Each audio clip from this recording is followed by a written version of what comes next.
D'abord, l'urgence de l'heure. Comme on a dit le dimanche, cette bonne nouvelle du royaume sera prêchée dans toutes les nations. Alors viendra la fin. Jésus répond à la question des disciples. Les événements passés, qui sont déjà déroulés dans le temps, mais les événements, les signes à venir.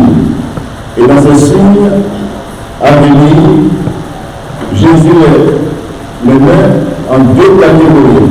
Sinon, il s'adresse à deux catégories de personnes. D'abord à son peuple, le peuple de Dieu. Comme Israël est sorti d'Égypte et était dans le désert et devait entrer à Canaan, toute cette marche du peuple d'Israël, c'est le peuple de l'ancienne alliance. Canaan était visible. Canaan était un lieu géographiquement indiqué. Donc, Moïse lui-même a vu ce territoire. Donc, c'était un territoire qui était indiqué, visible. Et Israël, beaucoup sont restés dans le désert. Beaucoup ne sont pas entrés à Canaan. Pourtant, les promesses ont été faites. Ils sont sortis d'Égypte. C'est le peuple que Dieu s'est choisi. Vous m'excusez? Donc, ils sont sortis d'Égypte, de la maison de servitude. L'Égypte est à l'image du monde actuel. Dieu a fait sortir son peuple d'Égypte et il les a conduits vers la terre promise. Ils étaient l'assemblée de Dieu, l'assemblée que Dieu a rachetée. Israël a été racheté par la main puissante de Dieu. Dieu a racheté son peuple de l'esclavage. Et ce peuple-là lui appartenait en propre. Mais tous ne sont pas entrés à Canaan. Beaucoup sont restés dans le désert. Et parmi ce peuple-là, il y a eu beaucoup de situations. De même, l'Église du Nouveau Testament, le peuple que Jésus-Christ a racheté par son sang, l'Église qui s'est acquise par son sang, est le peuple de Dieu. Nous allons vers la terre promise, Canaan céleste. Et dans ce que Jésus dit dans ce texte de Matthieu chapitre 24, que nous réalisons encore ce soir, Jésus-Christ d'abord s'adresse à son peuple qui est en marche vers la terre promise, la cité céleste. Jésus nous avertit. Jésus nous dit, prenez garde. D'abord, la mission qui nous confie, la responsabilité engagée, responsabilité d'annoncer sa parole à toutes les nations, de le proclamer.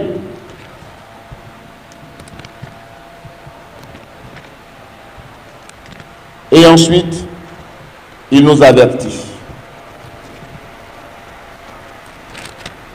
Donc la première catégorie de personnes à laquelle Jésus s'adresse ici, c'est d'abord son peuple. Amen. C'est d'abord l'Église. En répondant à la question des disciples, Jésus leur répondit, prenez garde que personne ne vous séduise. Car plusieurs viendront sous mon nom, disant, c'est moi qui suis le Christ. Et ils séduiront beaucoup de gens.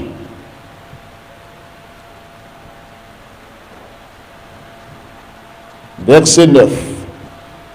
Alors on vous livrera au tourment et l'on vous fera mourir.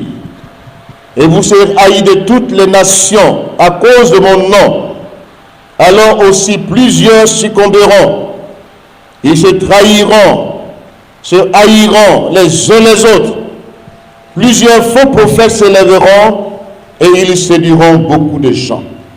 Et parce que l'iniquité se sera accrue, l'amour du plus grand nombre se refroidira. Mais celui qui persévérera jusqu'à la fin sera sauvé. Amen. Mais celui qui persévérera jusqu'à la fin sera sauvé.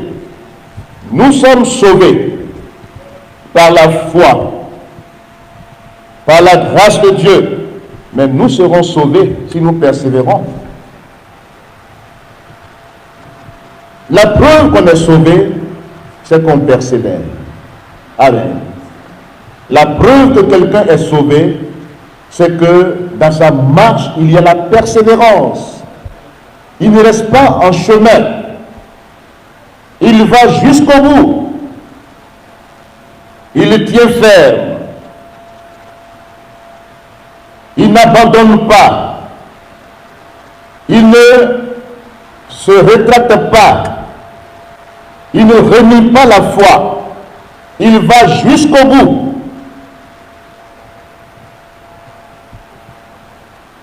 Donc, nous sommes le peuple de Dieu.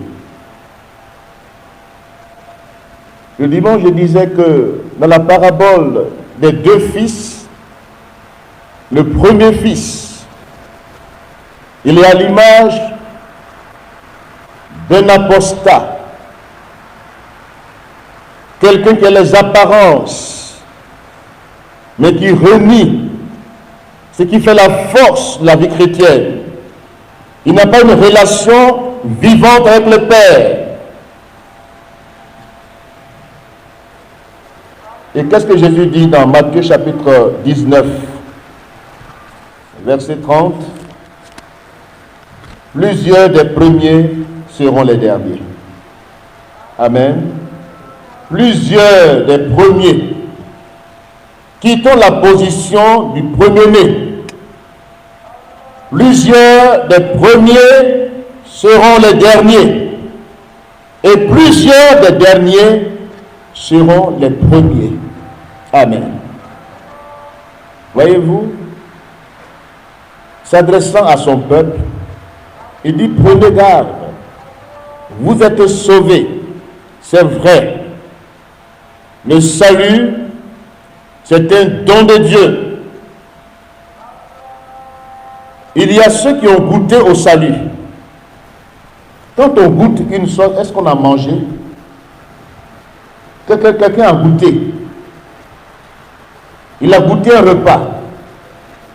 Même si le repas est délicieux, mais il n'a pas mangé. C'est pourquoi l'apôtre Paul, dans Hébreux, le chapitre 10, dit, ceux qui ont goûté au salut et qui ont abandonné, qui n'ont pas continué, qui n'ont pas persévéré, c'est une chose terrible quand ils tomberont entre les mains du Dieu vivant. Ce sera difficile pour eux de revenir parce qu'ils n'ont pas persévéré. Ils ont goûté. Ah, c'est délicieux. Mais ils n'ont pas mangé. Il y en a qui ont goûté au salut, mais ils ne sont pas entrés pleinement.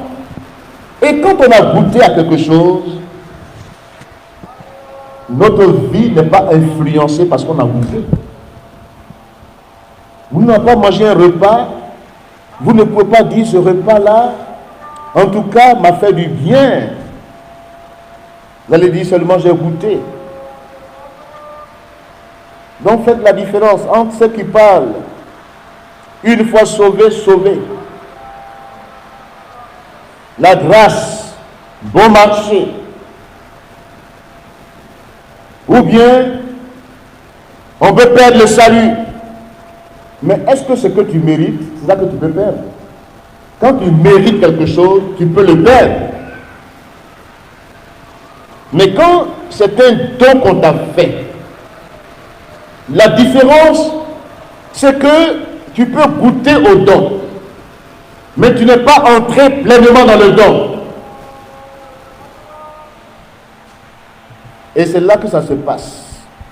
Beaucoup de chrétiens, soi-disant chrétiens, n'ont pas mangé à la table du Seigneur. Amen. Ils ont goûté, ils ont eu une situation, une expérience, une petite expérience, une joie, comme dans la parabole du semeur, la graine qui tombe sur le terrain pierreux, qui pousse rapidement, qui n'a pas de racines, qui n'est pas enraciné. Quand survient une épreuve, on abandonne. On ne persévère pas. Mais quand la graine tombe dans la bonne terre, qu'elle est enracinée dans la foi et dans la grâce de Dieu, cette graine produit du fruit, digne de la repentance. Les premiers, plusieurs des premiers seront les derniers. Et la preuve, c'est que ce premier-né n'est pas enraciné dans la foi. Il méconnaît la grâce de Dieu. Il est superficiel. Il a une mauvaise image du Père. Il n'est pas entré en relation avec le Père. Il est resté à la porte. Il n'est pas entré dans la maison pour le festin. Ce soir, comprenons notre position d'enfants de Dieu véritable. Alléluia. Et c'est à nous, les enfants de Dieu, de cette catégorie des vierges. Il y avait 10 vierges, 5 sont folles et 5 sages. Soyons parmi les sages. Amen. Discernons les signes de temps. Ne vivons pas la vie chrétienne comme si Jésus-Christ n'allait pas revenir. Soyons sages. Que la sagesse de Dieu nous habite. Alléluia. Nous ne sommes pas parmi les premiers qui sont venus premièrement. Les premiers contacts.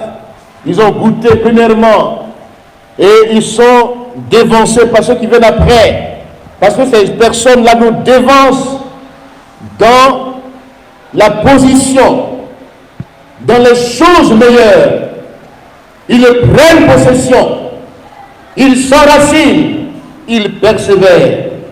Ne soyons pas de ceux qui ont une connaissance superficielle de Dieu, qui ont goûté au salut, mais qui ne sont pas entrés dans le salut. Nous sommes sauvés, mais nous serons sauvés si nous persévérons. Amen.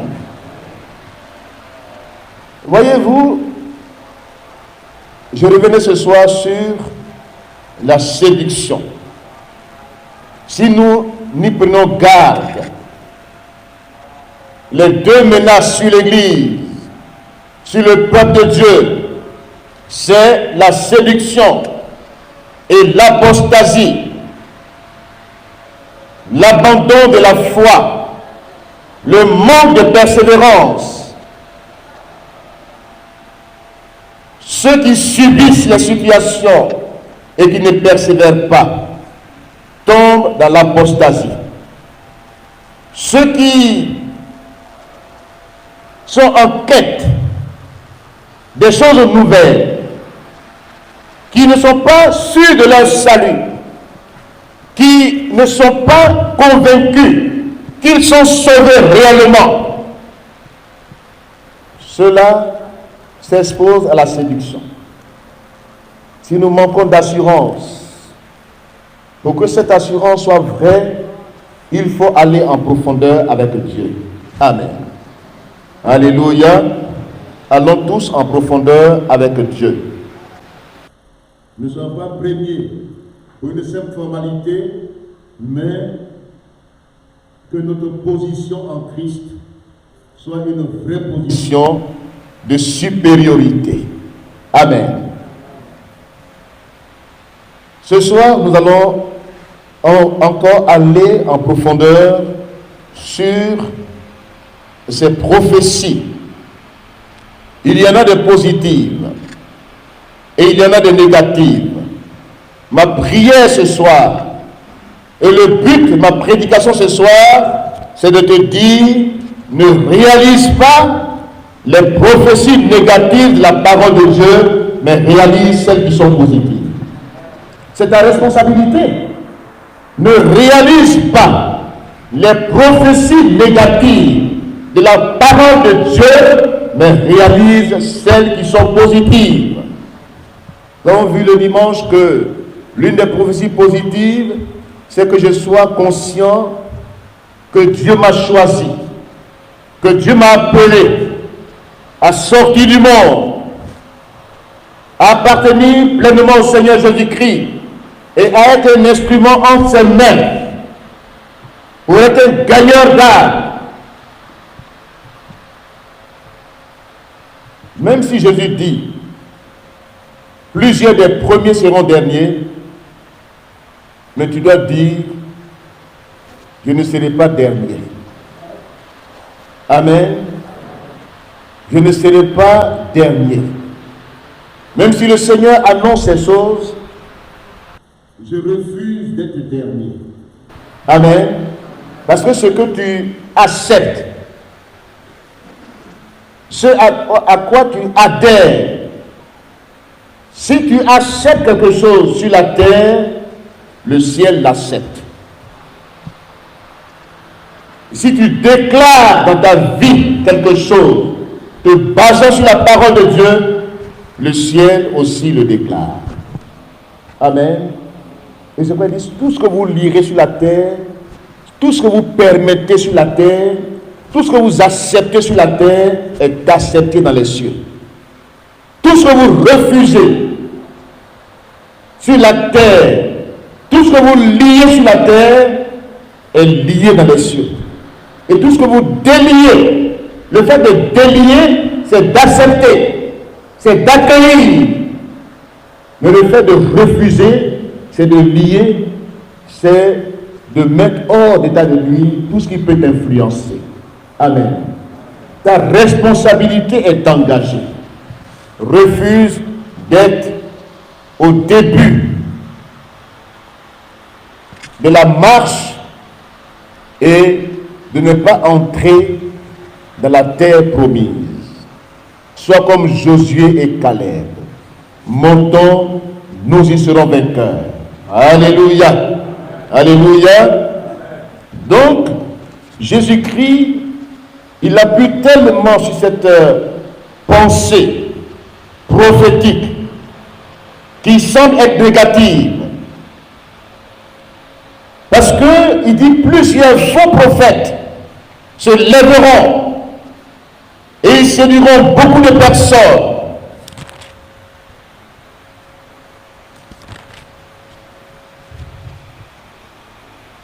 Dans l'Ancien Testament, les faux ont existé parmi le peuple de Dieu. Quand vous lisez Jérémie, il était en face des faux prophètes. Il prophétisait la paix. Quand Jérémie prophétisait la parole de Dieu,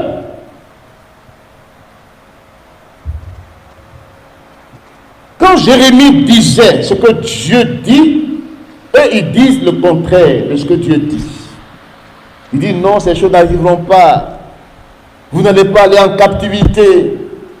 Il prophétise la paix sur Israël. Pourtant, une prophétie qui vient réellement de Dieu doit ramener le cœur du peuple à Dieu d'abord. La fausseté vient du fait que on met le plâtre sur les péchés du peuple, on construit des murailles en plâtre, un vernis, on n'ose pas dénoncer ce qui est parmi le peuple, qui peut attirer le malheur. On dit non, tu seras béni. Même si tu vis comme tu veux, tu seras béni. Tu es déjà sauvé. Vous pensez que Dieu est un plaisantin?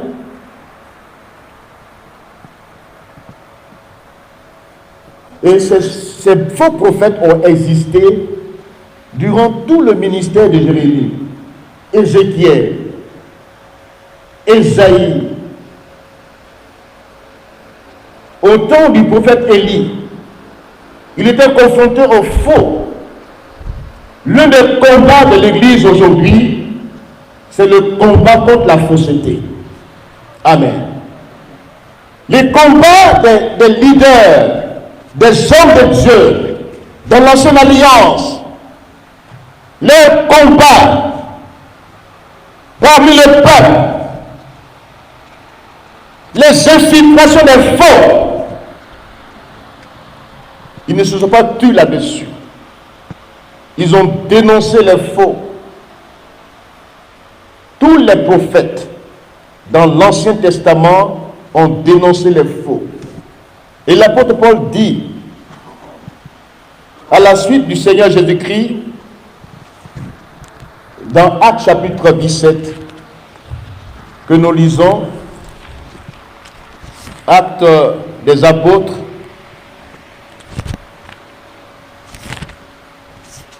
qu'est-ce que l'apôtre Paul dit sur les faux docteurs, les faux prophètes? C'est Acte 20, verset 29. Acte 20, verset 29. Prenez donc garde. La même chose que le Seigneur a dit là. C'est la même chose que l'apôtre Paul dit. Il dit, prenez garde que personne ne vous séduise. L'apôtre Paul dit la même chose. Il dit, prenez garde à vous-même et à tout le troupeau sur lequel le Saint-Esprit vous a établi évêque pour paître l'église du Seigneur, qui s'est acquise par son propre sang. Alléluia. Je sais qu'il s'introduira parmi vous, après mon départ, des loups cruels qui n'épargneront pas le troupeau, et qu'il s'élèvera du milieu de vous des hommes qui enseigneront des choses pernicieuses pour entraîner les disciples après eux. Veillez donc. Amen. Veillez donc. Soyez sur vos gardes. Soyez vigilants. Ne planez pas.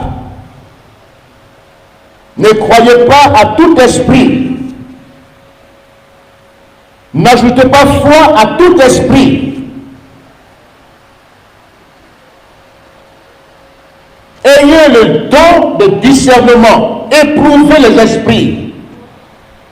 Pour voir si cet esprit, la motivation dans la vie d'un homme, d'une femme qui parle, quelle est la source? Quelle est la motivation? Quelles sont les intentions cachées? Examinez toutes choses, retenez ce qui est bon. Alléluia. Amen. Donc, les faux vont sévir. Ils ont sévi dans tous les temps. Et l'invasion des faux, dans ces temps dans lesquels nous sommes, sont l'un des signes précurseurs du retour de Christ. Amen.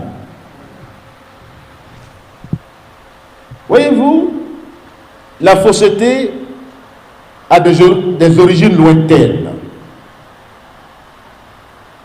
Pourquoi on devient faux?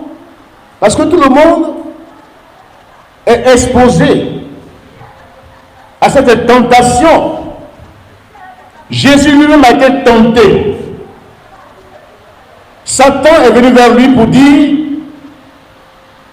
si tu veux la puissance, si tu veux la gloire, si tu veux le règne, adore-moi. Adore-moi. Jésus a dit, toi Satan, toi que j'ai créé, tu n'es pas comme ça, mais je suis ton créateur.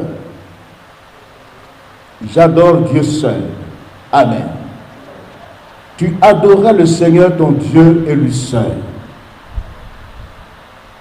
La fausseté a des origines lointaines. Quand vous êtes ambitieux, quand vous pensez que vos ambitions personnelles sont une marque de votre engagement dans le service de Dieu, dans la vie chrétienne, on mélange les ambitions personnelles. Et dans la lettre que Paul écrit, sinon dans l'intervention de Paul, il dit que dans l'église là, nos ambitions égoïstes et personnelles peuvent entraîner la fausseté dans notre vie. Amen. On peut s'élever soi-même. On peut s'imposer par la force. On peut vouloir le règne maintenant. Quand vous entendez les gens parler, ils parlent trop de règne. Ils veulent régner. Vous dites non, tu dois régner. Ce n'est pas sur la terre qu'on règne. Ce n'est pas maintenant qu'on doit régner. On peut nous persécuter. On peut nous haïr. Si nous sommes des vrais enfants de Dieu, nous serons haïs de tous, rejetés même, humiliés. C'est la marque distinctive d'un vrai serviteur de Dieu. Mais la fausseté vient du fait que déjà tu as des ambitions personnelles, tu veux la gloire, tu veux régner, tu veux qu'on parle de toi.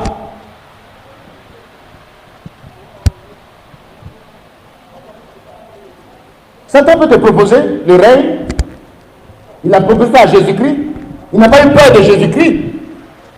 Il a proposé la gloire au Seigneur, le règne au Seigneur. Mais Jésus dit, je ne suis pas venu pour régner. Je suis venu pour accomplir la volonté de mon Père. Mais ce n'est pas sur ta parole, là, mange du pain, fais ceci ou cela, ce n'est pas sur ta parole que je vais agir. N'agissez pas sur la parole de Satan et des démons. Ne vous laissez pas influencer par votre propre cœur. Le cœur est tortueux. Le cœur a des ambitions démesurées. Le cœur veut la gloire, le règne. C'est du cœur que viennent toutes les mauvaises choses. Veille sur ton cœur plus que toute autre chose, car de lui viennent les sources de la vie. Et Dieu dit dans le livre de Proverbes, mon fils, donne-moi ton cœur. Alléluia. Donnons notre cœur au Seigneur réellement. Si nous voulons marcher dans la vérité, dans la droiture de cœur, que notre cœur soit tout entier au Seigneur, qu'il n'y ait pas un quartier qui nous appartienne, qu'il n'y ait pas un espace vide dans notre cœur, que notre cœur soit tout entier au Seigneur. Quand l'ennemi vient dans notre cœur, quand il vient pour nous attaquer, pour nous faire des propositions qui ne trouvent rien en nous qui lui appartiennent. Amen. Remboursons à Satan ce que nous lui devons et qui n'a aucun pouvoir sur notre vie. Si beaucoup n'ont pas remboursé à Satan certains défauts dans leur vie et qu'ils veulent la gloire, ils veulent régner. Mais régner ne veut rien dire. Qu'on parle de toi. Souvent les gens vont chez les charlatans. Vous savez pourquoi ils y vont? Ils vont chez les féticheurs. Vous savez pourquoi ils y vont? Pour avoir la gloire, pour avoir le règne, pour avoir la puissance. Et la plupart de ces personnes qui ont cherché la gloire, le règne, la puissance, le pouvoir, l'argent, la plupart de ces personnes ont tout perdu. Souvent, c'est la folie. Ils voulaient le règne, ça se termine en folie. La plupart des fous que vous voyez dans la rue là, ce n'est pas les gens qui ont eu raison d'eux. Il y en a qui ont craqué. Il y en a qui ont craqué sous l'effet des drogues. Mais la plupart de ces fous ont cherché la gloire. On leur a proposé d'aller faire une pratique dans un cimetière. Il y en a qui ont croisé, ils ont fait des expériences négatives où ils n'ont pas pu tenir. Ils ont craqué. Ils voulaient la gloire. Ils ont reçu la fausseté. Satan est un menteur. Jésus le connaît. Ne cherche pas la gloire. Il y a des ministères qui veulent la gloire, qui vont pour faire des pratiques mystiques occultes. Parce qu'il faut qu'on parle d'eux. Il faut qu'ils soient dans l'événement. C'est un grand prophète, c'est un grand serviteur de Dieu. Mais Dieu rend grand quand toi-même tu te fais petit. Amen. Dieu abaisse les orgueilleux, mais il fait grâce aux humbles. Ceux qui s'élèvent, Dieu les abaisse. Mais ceux qui s'abaissent, Dieu les élève. Vaut mieux être élevé par Dieu que d'être élevé par toi-même, par les circonstances de la vie, par des hommes, par tes ambitions propres, par l'état de ton cœur qui veut le règne. La gloire, le règne, ce sont des choses passagères. Le pouvoir, ça finit. Amen. La gloire disparaît. Le règne a une fin. C'est pour un temps. Mais quand Dieu te bénit, il te bénit pour l'éternité. Mais quand Satan fait semblant de te bénir, c'est le chagrin qui t'accompagne. C'est la bénédiction de l'Éternel qui enrichit. Il ne l'a fait sur d'aucun chagrin. Il y a des gens qui sont dans la gloire terrestre, mais qui n'ont pas la paix du cœur. Dans leur maison, il y a des catastrophes. Souvent, vous allez voir les gens qui ont fait des pratiques pour s'enrichir. Il y a des handicapés dans leur maison. Il y a des malades mentaux qu'ils entretiennent. Il y a des gens qui veulent devenir riches en tuant leur père. On dit fais ce petit, ton papa va mourir, ta mort va mourir. Puis il accepte ça quand même. Les brouteurs. Ils acceptent ça quand même pour sacrifier les vies humaines. Satan est trompe, mais ta vie sera écourtée. La gloire que Satan donne, c'est pour un temps. On a vu des jeunes gens mourir à 30 ans. Ils ont eu la gloire dans ce monde. Mais la gloire de ce monde-là, par rapport à la gloire à venir, indescriptible cette gloire, il faut la rechercher. Que servirait-il à un homme de gagner la gloire terrestre s'il perd son âme devant Dieu? Beaucoup pensent que oui, le temps que je passe sur la terre, si on parle de moi, si on me glorifie, on dit il est devenu quelqu'un, oui, on parle de lui, mais le temps qu'on passe sur la terre là, par rapport à l'éternité, c'est insignifiant. Même si tu fais 100 ans sur la terre, c'est comme un jour que tu as passé sur la terre. Parce qu'un jour devant Dieu est 1000 ans. Un jour devant Dieu est 1000 ans. Donc, lui, il a fait 80 ans, il a fait 100 ans. C'est minime, c'est limité. C'est petit. C'est insignifiant.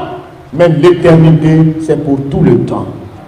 Vaut mieux gagner l'éternité que de poursuivre une gloire terrestre. Qui est pour un terrain qui font 30 ans, ils meurent. On t'a glorifié. Nous, on met ta photo partout. On te chosifie.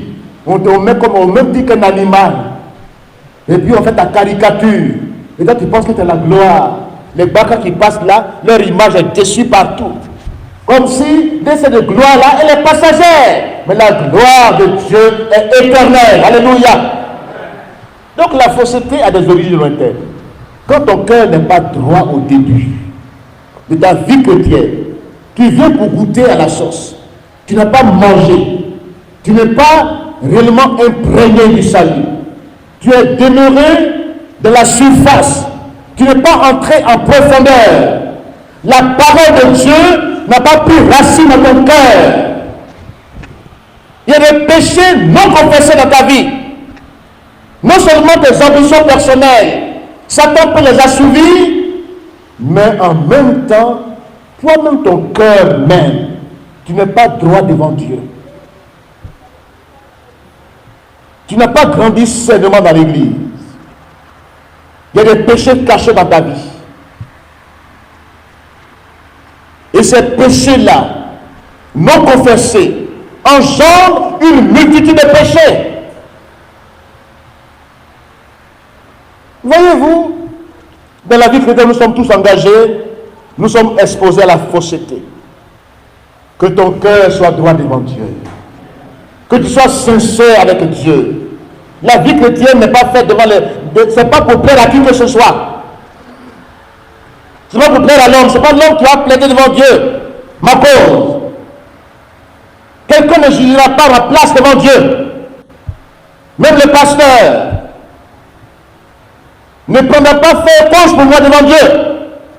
Qu'est-ce que je cherche à vouloir faire plaisir à un pasteur ou bien à marcher dans l'hypocrisie devant les hommes? Je ne gagne rien en étant hypocrite, mais je gagne en étant véridique.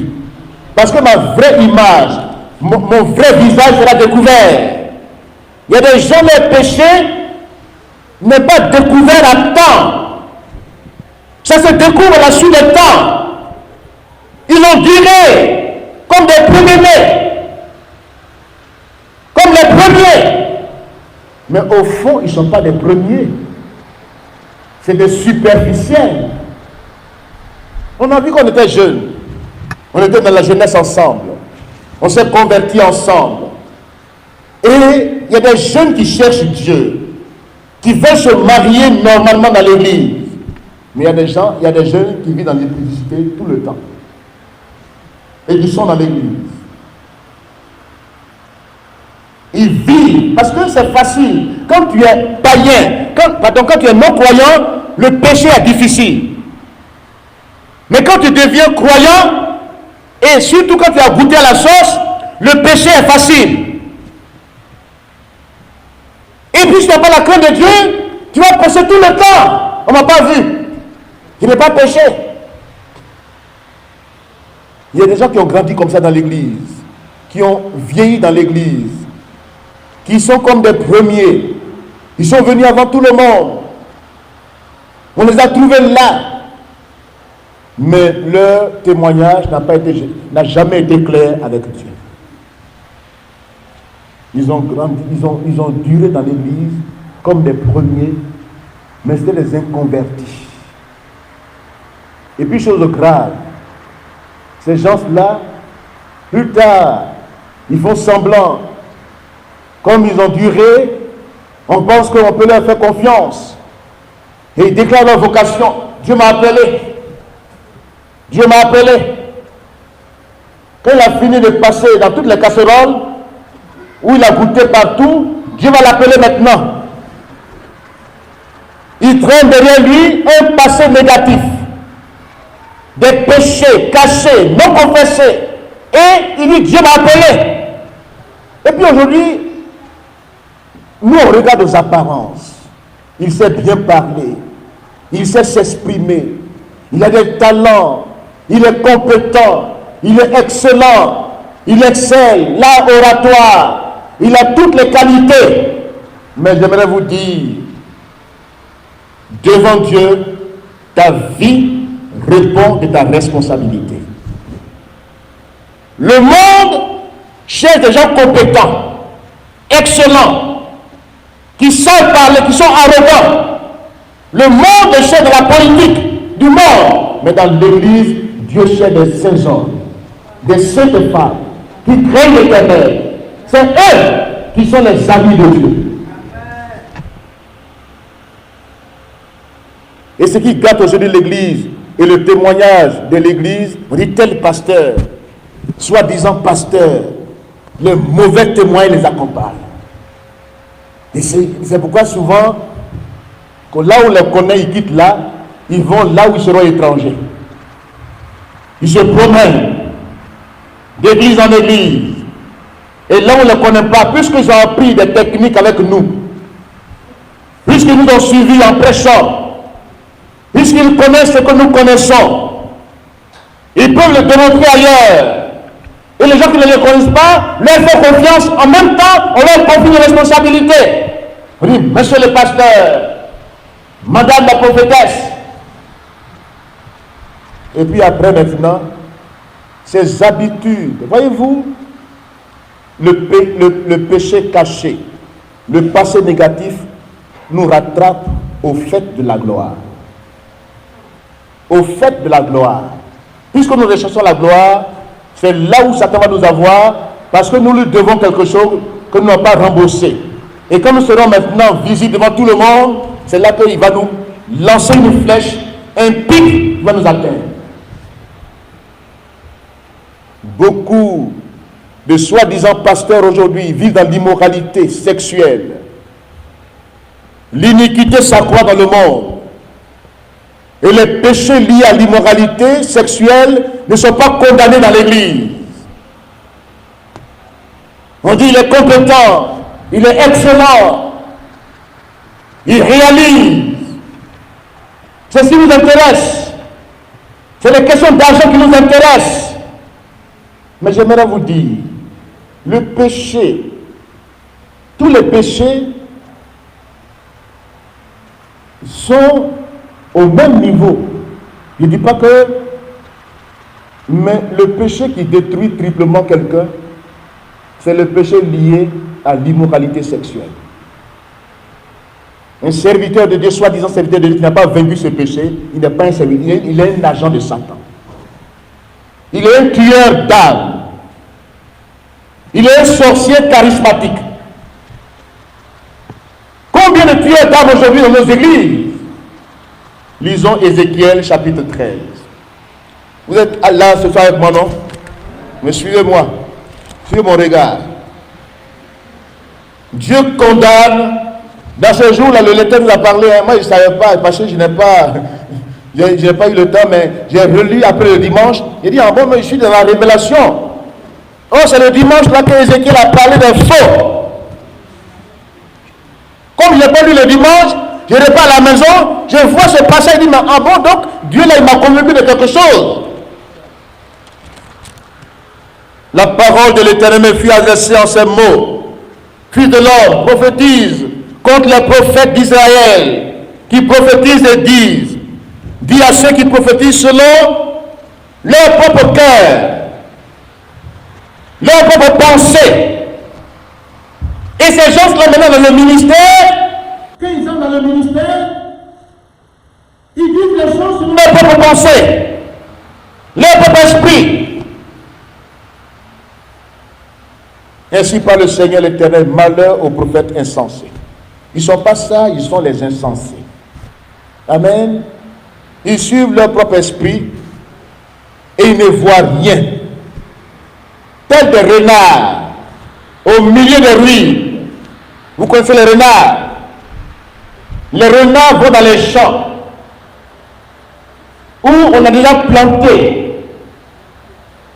Ils vont détruire les champs. Et là où il y a la ruine, là où les vies sont en ruine, ils vont encore pour détruire ces vies. Des femmes faibles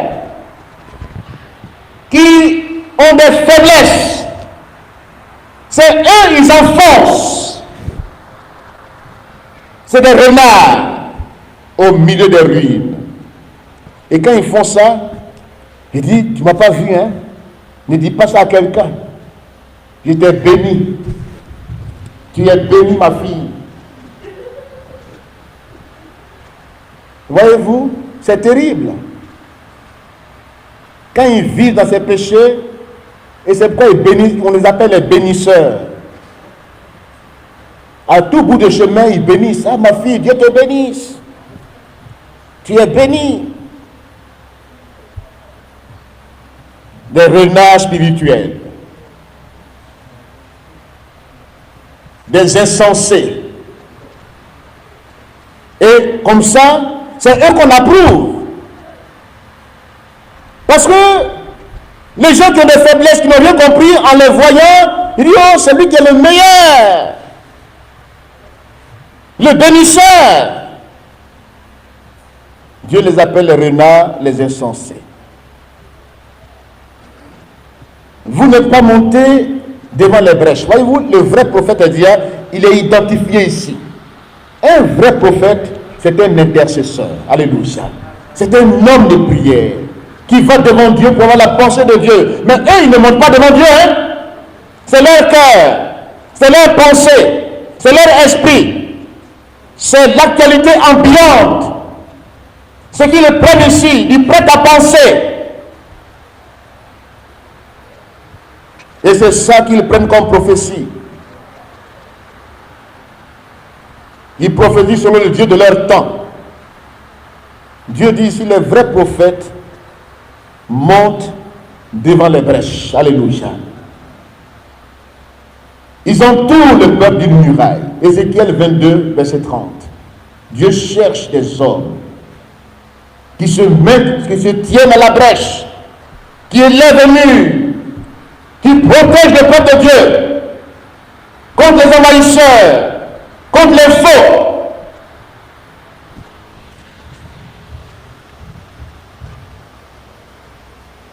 Ils combattent le bon combat de la foi. Amen. Mais les faux, leurs visions sont vaines. Verset 6. Leurs oracles sont menteurs. Ils disent, l'Éternel a dit. Ainsi parle l'Éternel. L'Éternel ne les a point envoyés. Amen. C'est pourquoi il y a trop de fausses prophéties en Côte d'Ivoire. Il y a trop de faux. Ils sévissent. Ils sont dans l'événement. Ils manipulent l'opinion. C'est des sorciers charismatiques. Nous, on cherche les sorciers ailleurs. Mais les tueurs d'âmes sont parmi nous. Dites maintenant Amen. Leurs visions sont vaines. Et les oracles menteurs. Ils disent, l'Éternel a dit. Et l'Éternel ne les a point envoyés. Et ils font espérer que leur parole s'accomplira. Voyez-vous? Ils font espérer que leur parole s'accomplira. C'est des devins. C'est des menteurs. C'est ça dont parle la Bible dans ce temps de la fin. La fausseté a des origines lointaines. Des gens qui ont vieilli, qui étaient comme des premiers, qui n'ont jamais changé de vie. Des péchés qui sont enracinés en eux, non confessés. Et c'est ces péchés-là qui réapparaissent, puisqu'ils sont à la recherche de la gloire. Au fait de la gloire, c'est leur passé les atteint. Et ces personnes-là se transforment en prédicateurs de l'évangile. Ils mentent aux gens, ils les séduisent, ils les trompent. Ils ont des visions vaines. Puisque le peuple de Dieu attend, qu'est-ce que Dieu t'a dit sur ma vie?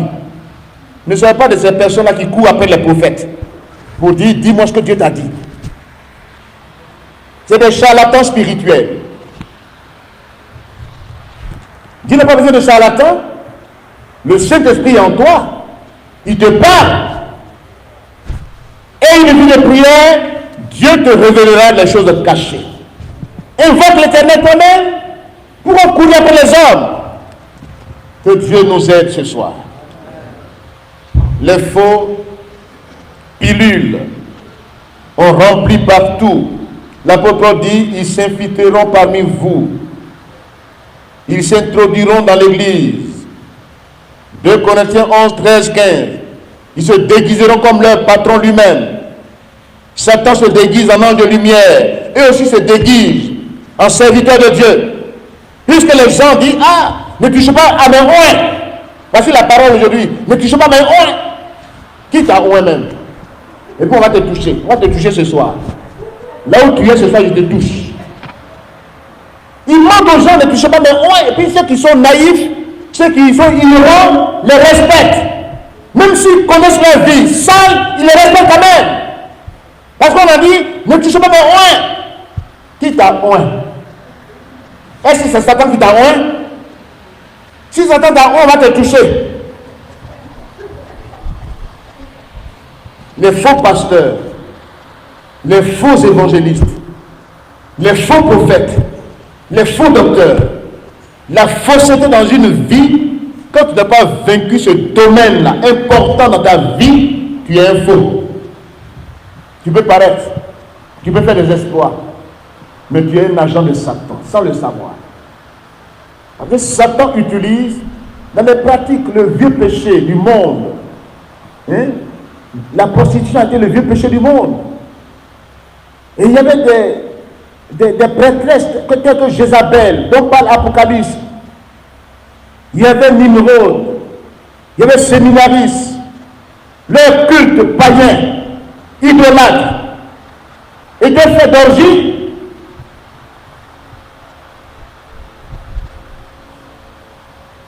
Il y a des gens qui pensent qu'on a la puissance. Ils reçoivent la puissance dans ces genres de pratiques. Recevons la puissance du ciel. Recevons la puissance de Dieu. La fausseté à nos portes. Partout. Et ce qui étonne les gens aujourd'hui, c'est que ce péché n'est pas réellement stigmatisé. Soit on le méprise, on dit c'est l'éthique, c'est la morale. Mais Dieu dit, c'est un péché qui mène à la mort. Amen. C'est un péché qui détruit triplement.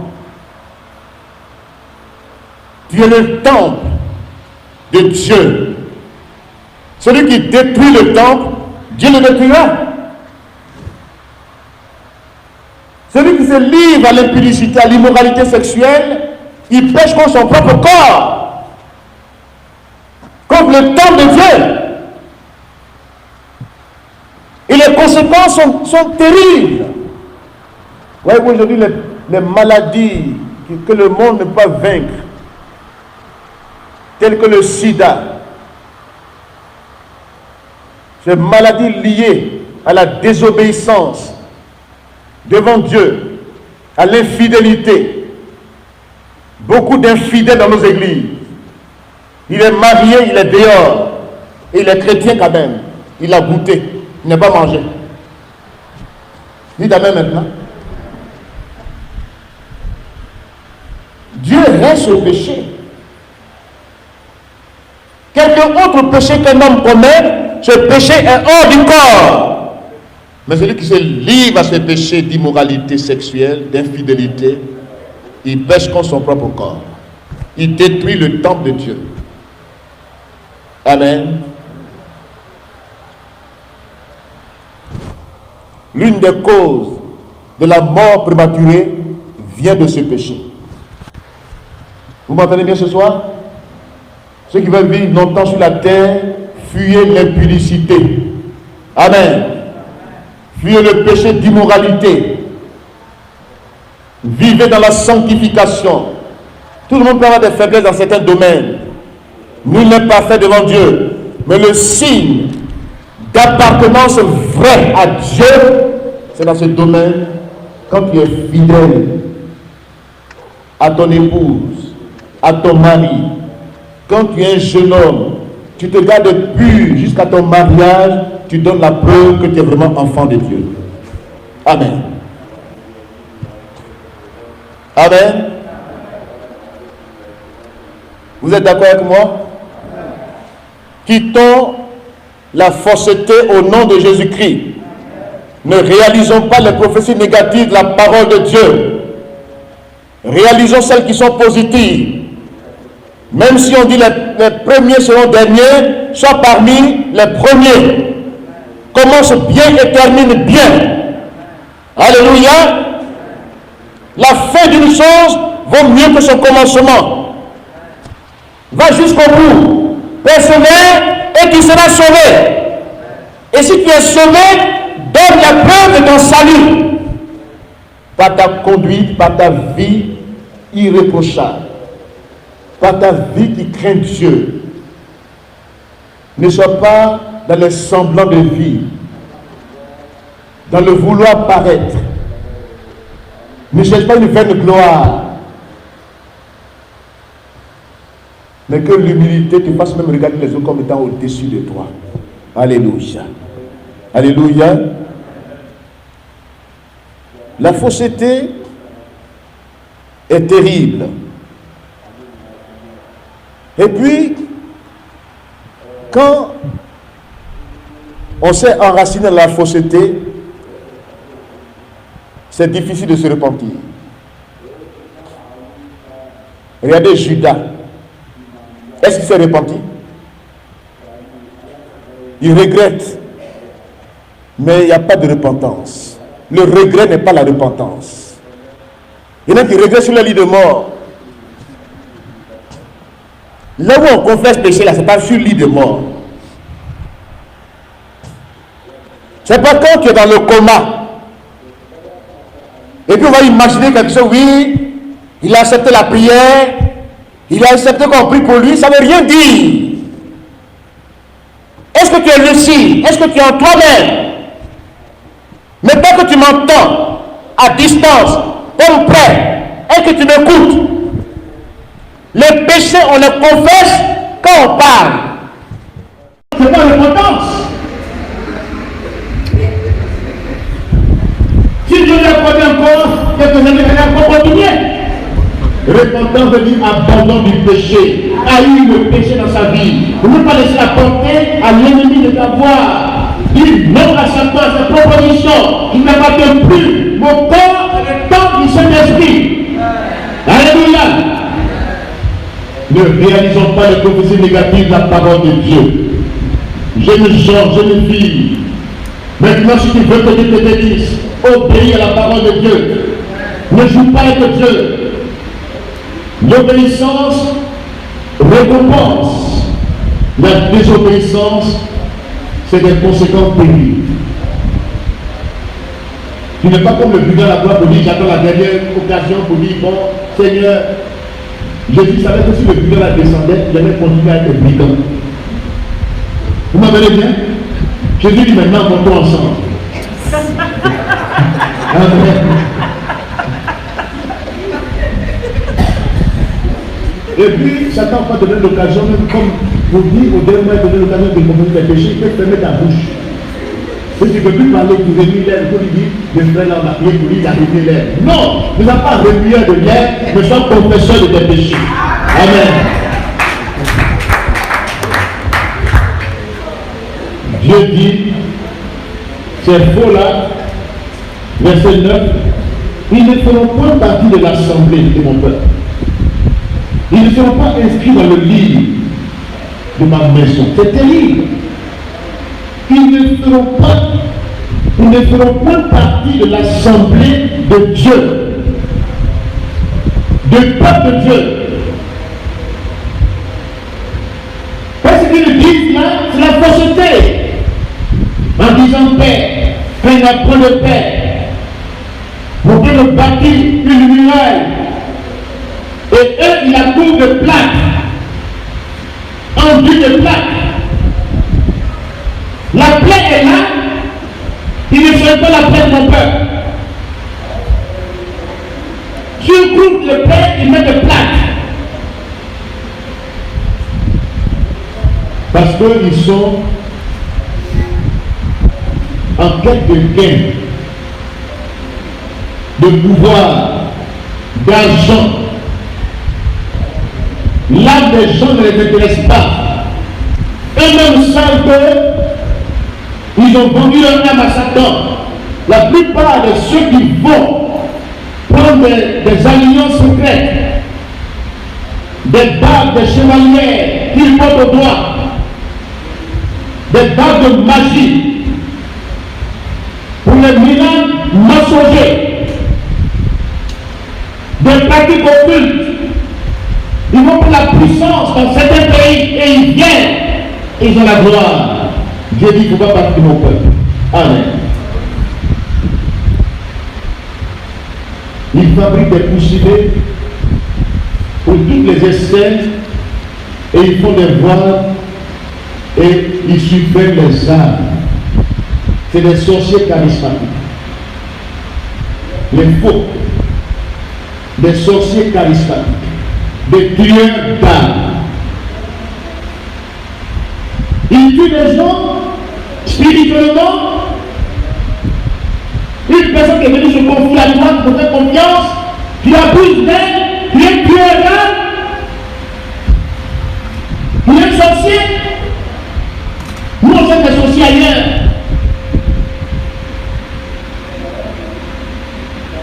En tuant des âmes qui ne veulent pas mourir.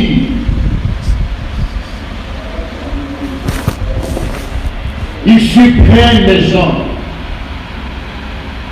Il les manipule. Il les intimide. Il dirige leur conscience. C'est les manipulateurs. Ils intimident les gens. Ils font peur aux gens. Pour dire dans ton village, il y a tel ou tel qui t'attend là-bas, ou bien il y a tel qui est contre toi. Donne-moi tes biens, il te protéger. Ce n'est pas un homme qui te protège, c'est Dieu qui te protège. Amen. Recherche la protection de Dieu, du Dieu vivant. Le sang de Jésus-Christ suffit pour te protéger. La bonne main de l'Éternel est sur ta vie.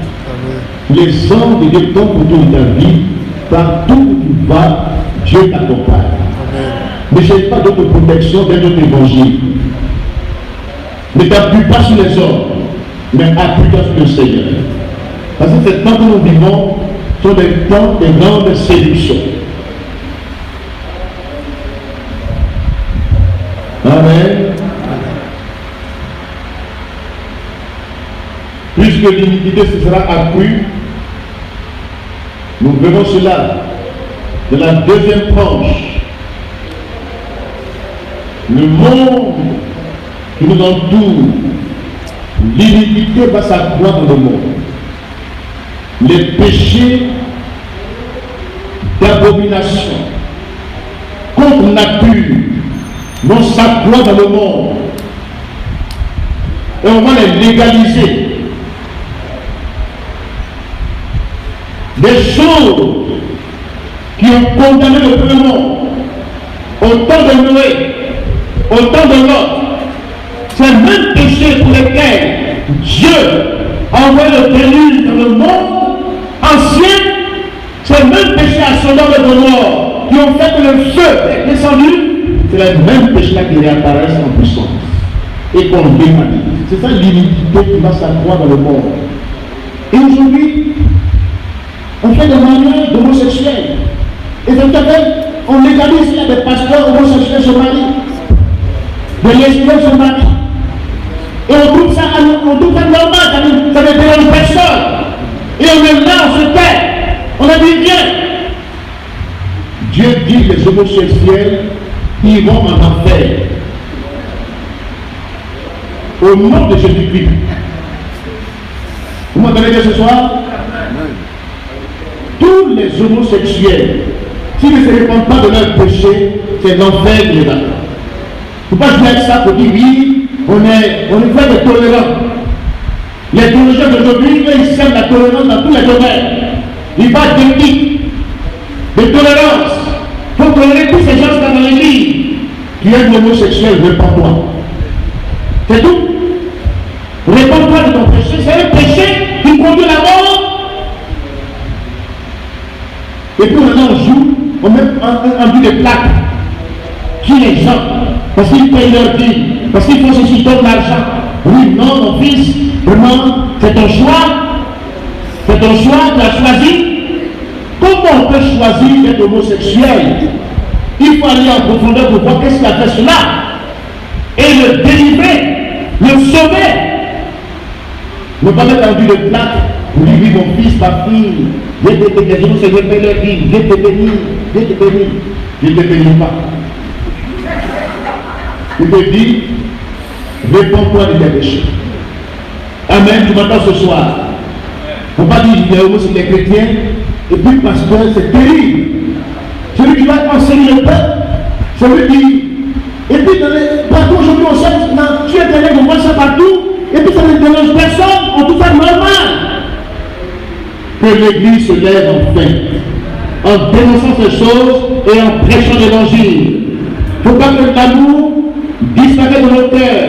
Parce que l'iniquité s'accroît, l'amour de Dieu parle dans nos cœurs. ça disparaît. On n'aime plus Dieu réellement. On veut être à la mort du temps. On laisse faire. Et Satan se réjouit. Quand l'Église enseigne ces choses. Si l'Église ne permet pas ces choses sur la terre, Dieu ne les permettra pas au ciel. Si l'Église lit ces choses sur la terre, elles sont liées dans les cieux. Si l'Église bénit ces personnes sur la terre, ils sont bénis dans les cieux. Que la discipline soit parmi nous. Amen. On ne prêche plus maintenant la discipline d'église. C'est laisser aller. Ni non, vous êtes trop dur, mais Dieu est dur. Dieu est sévère. On ne parle pas de grâce. Pour le moment, il est sur son trône de grâce. Mais quand on va monter sur son trône de jugement, il n'y a plus ce même Dieu là qu'on connaît là. Sa grâce de lui nous interpelle, nous tend la main, nous appelle à la repentance, il nous avertit. Si nous mettons de côté les avertissements de Dieu, puis on vit comme on veut, puis on dit bon, qu'est-ce devant lui, Dieu me fait grâce, c'est faux. Le ciel sera permis pour toi. Que Dieu t'aide à te repentir. Si tu devais pécher contre nature, quand tu lis la Bible, ceux qui commettent de telles choses n'hériteront pas le royaume de Dieu. Amen. Les menteurs, les voleurs, les brouteurs, les arnaqueurs, ou bien ceux qui vivent d'arnaque, les assassins, les meurtriers, les homosexuels, tous ceux qui commettent ces péchés n'hériteront pas le royaume de Dieu. Que l'amour de Dieu nous pousse à interpeller le monde actuel. Amen. La Bible dit, Jésus a dit, comme l'iniquité va s'accroître dans le monde, l'amour de tout l'homme se refroidit. Vous savez dans quel domaine le même amour pour le Seigneur va se refroidir. S'il aime Dieu, il doit dire la vérité. S'il n'aime pas Dieu, il doit dire le mensonge. Et combien de menteurs aujourd'hui font semblant de plaire?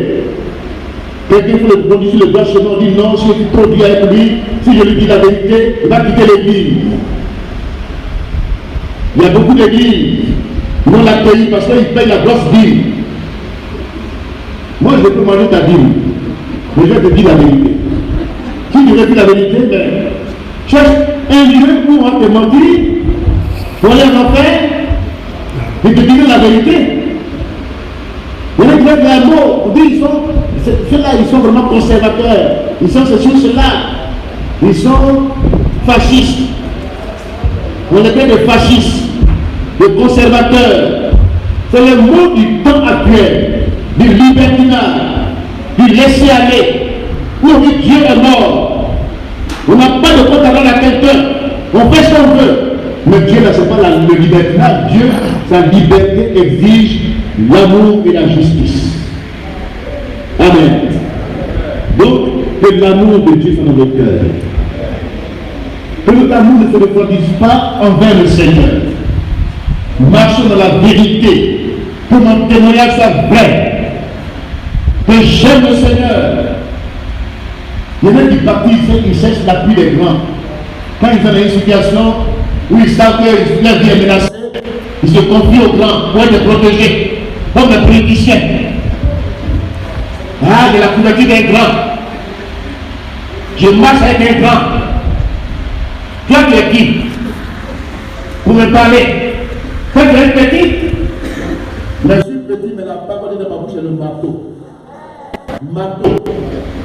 Peu importe ce qu'il va dire de moi, ce n'est pas la grandeur de ce monde que je recherche. Il y en a quand tu veux les mettre sur le droit chemin, ils vont se réfugier quelque part. Et puis ils sont tranquilles. Il y en a qui se confient à leur papa et ils deviennent arrogants.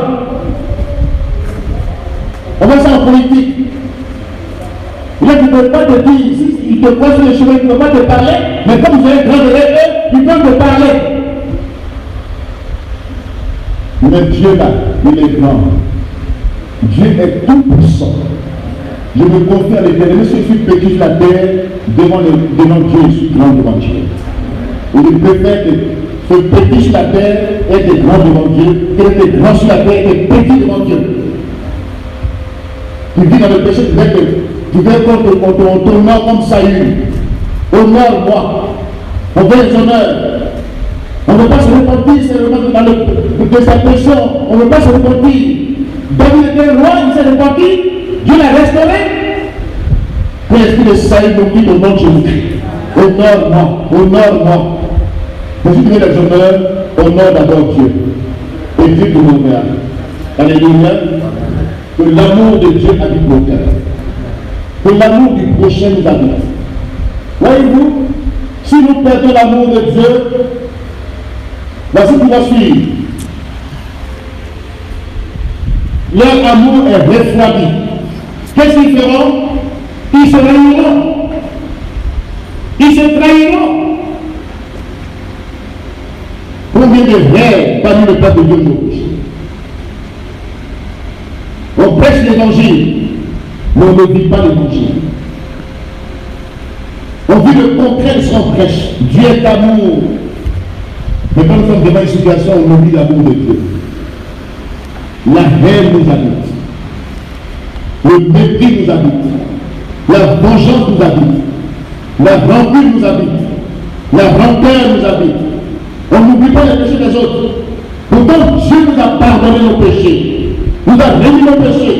Et quand on fait une situation, on garde la rancune contre lui. On rappelle ses péchés à tout bout de champ.